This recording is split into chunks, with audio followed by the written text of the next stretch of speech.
how to ride the mass public transit in Bangkok, Thailand. I'm Chris, this is Yellow Productions. I do travel guides that are fun, informative, and entertaining. And in this video, I'm going to be telling you how to ride the BTS, the Skytrain, and the MRT, also known as the subway in Bangkok. This is part of my series on Bangkok. If you want to see more travel guides about Bangkok, you'll find links in the description below or at the end of this video. So first, let's start with some general information, then I'll talk about riding, buying tickets, getting off, and getting you to your destination. So some general information about these two systems. The BTS, the Skytrain, it was the first mass transportation system constructed in Bangkok. It is an elevated train, so you can see where I'm standing. It's the station for Plon Chit, BTS. It's elevated above the roads everywhere. This opened in 1999. Today it's got 2 lines, and the 2 lines comprise a total of 35 stations. And I think the BTS is the best if you're a tourist because you get to see stuff as you're going around. The MRT, known as the subway, is all underground, and the MRT is run by a completely different company than the BTS. And so because of that, the tickets are not interoperable between the two systems. That's kind of a weird thing in a metropolitan city to have 2 mass transit systems that have completely separate tickets, but yeah, just get your head around it. That is how it works in Bangkok. So the MRT, it's also got 2 lines and it's also got 35 stations, though they're building out the MRT to have 2 more lines, so it'll have a total of 4 lines coming up pretty soon. The hours of the MRT, the subway runs from 6 a.m. to midnight. The BTS opens 1 hour earlier. It opens at 5 a.m. Something a little bit interesting is that in front of all the BTS stations, there's always a ton of food and drink vendors. But don't buy that food and drink and try to take it on the BTS, because both the BTS and the MRT do not allow food or drinks inside the system. So drink that when you're outside. Maybe that's why the vendors are here, because people get thirsty after the ride. Also, after you go through the gates, they typically have security checks at the BTS. They might call you out of line and look through your bag. On the MRT, they have you go through metal detectors typically before you go into the subway.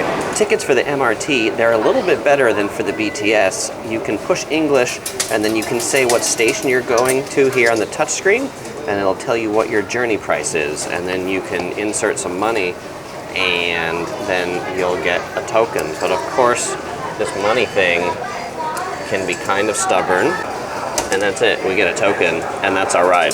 But if you want to buy 2, well, we're going to put more money in again. Being able to use bills in the vending machine in MRT way better than BTS, because otherwise we'd have to stand in that long line over there. These ticket windows always seem to have long lines. So once you have your token, you'd think you'd insert it, but you don't.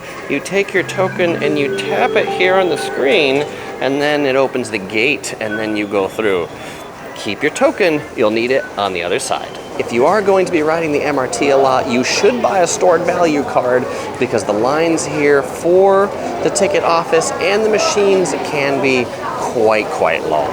Around the stations, you'll find pretty good signage. Pretty much everything is signed in Thai and English, so you won't have a hard time finding anything. It's easy to find the trains, it's easy to find the platforms. Why? Because there aren't many trains and there aren't many lines. When you get down to the actual train platform, people wait in a fairly orderly fashion. People line up, and then when it's time to get on the train, people kind of work their way onto the train. When you're actually on board and riding, they've got digital signage to tell you what line you're on, what stop you are approaching. But as you can see, it can be fairly busy, so do be prepared to be pretty close to your fellow Thai neighbors on board both the subway and the Skytrain. The MRT, just like the BTS, can have long lines at the exits. There's seriously a lack of exit gates, so you might want to be the first one up to the top to avoid waiting in a long line to get out.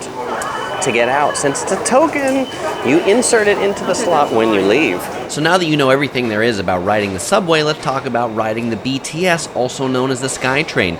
The BTS and Skytrain, it is elevated, so you're always going to be going up escalators to find it. It's really easy to find because it's always on top of some roads. Here we're going up to the Siam station. So when you get into the station, you're going to need to buy tickets. And tickets for the BTS, they are not as easy to buy as they are for the Metro subway. Tickets for the BTS, the ticket machines, they look like this. They only accept coins, but you can use these machines if you have enough coins. You can look at the map in the middle, you can pick how much your ticket costs, you put in the coins, and then you push the button associated to that journey price. If you don't have coins, well then you're going to have to stand in line for the ticket booths. The ticket booths always had super long lines, and so I point out we ended up buying a rabbit card. The rabbit cards, they're basically a reloadable value card, and you can buy those at the ticket booths, but that way you don't have to stand in line all the time to always buy tickets. I do want to point out that these are not compatible with the subway, so if you bought the subway stored value card before, it's not going to work on the Skytrain. Your other option is to buy a one-day pass. You can also buy this at the ticket window. It's 140 baht. It's good for as many rides you want in one day. If you're curious, 140 baht is about $5 US. Much like the lines you saw on the subway, you'll find lots of lines at the BTS as well, so when you want to get on the BTS, look for the gates that have the green arrows on them. Here's a time when it wasn't that busy.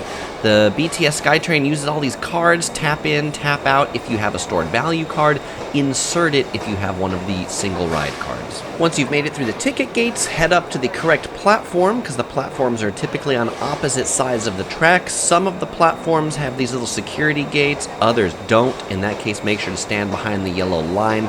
They're pretty militant about making sure you stay behind that. I'm assuming they've had some problems in the past. I found the BTS Skytrain to be really crowded most of the time. This is at the end of one of the lines, so everybody was getting off. Also pay attention to the special seats that are reserved for monks. If you're watching this video, it's probably not you. The BTS and the MRT intersect at a few points. You can transfer between the two of them, but what that means is just that you can change. They're separate tickets, separate systems, and so there's no free transfer or even a transfer discount. You'll be buying a new ticket to get on your new form of transportation.